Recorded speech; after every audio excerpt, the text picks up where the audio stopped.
पाठ 3। एक मुट्ठी सरसों। गौतम बुद्ध उन दिनों मगध के पास किसी गांव में ठहरे थे।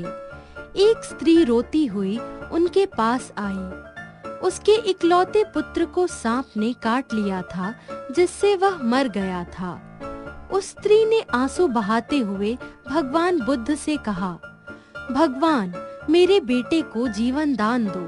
मैं दुखियारी उसके बिना जीवित कैसे रह पाऊंगी। बुद्ध ने उसे शांत करते हुए कहा, बहन, दुनिया में कोई अमर नहीं है, सबको एक न एक दिन मरना पड़ता ही है। यह सुनकर स्त्री जोर से चित्कार करने लगी और क्रोध में भरकर बोली, मैं आपके पास उपदेश सुनने नहीं आई हूँ। मुझे तो बस मेरा बेटा वापस दिला दो। मैं अपने बच्चे के प्राणों की भीख मांगती हूँ। गौतम बुद्ध ने कहा, अच्छा, एक मुट्ठी सरसों कहीं से मांग कर ले आओ। तुम्हारे बच्चे को मैं शीघ्र ही जीवित कर दूंगा। किंतु स्त्री ने टोकते हुए पूछा, किंतु क्या भगवान? बुद्ध आंख बंद करके बोले, किंतु सरसों ऐसे घर से लाना जिसके परिवार में अभी तक कोई मरा नहीं हो।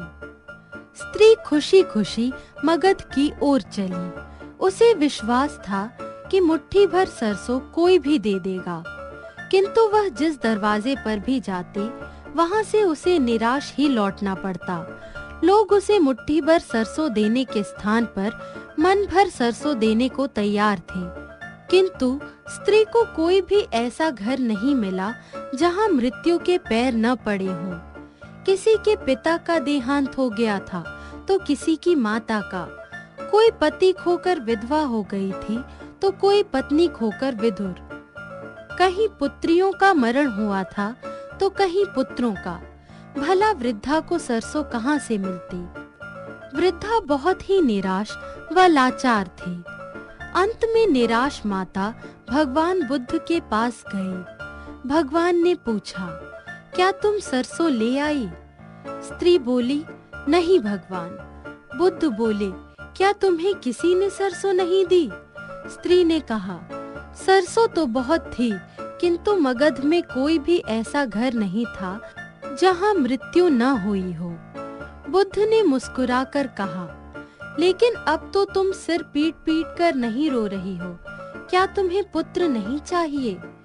वह शांत होकर बोली, नहीं भगवान, ऐसी बात नहीं, परंतु अब मुझे पता चल गया कि मैं दुनिया में एकमात्र दुखियारी नहीं हूँ। संसार में जीवित तो कुछ ही हैं, मृतकों की संख्या बहुत अधिक है। सभी लोग किसी न किसी की मृत्यु के लिए दुखी हैं। उनका दुख देखकर मेरा दुख जाता रहा। गौतम बुद्ध ने बुढ़िया को उपदेश दिया, संसार में जो जन्मा है उसकी मृत्यु अवश्यम भावी है। यह संसार मिथ्या है, मृत्यु एक सत्य है। फिर भी लोग इससे डरते हैं तथा मरने वाले प्राणी के लिए रोते चिल्लाते हैं। यह उनके मोह का दुष्परिणाम है। यदि हम मोह जाल से मुक्त हो जाएं, तो हमें मोक्ष मिलता है।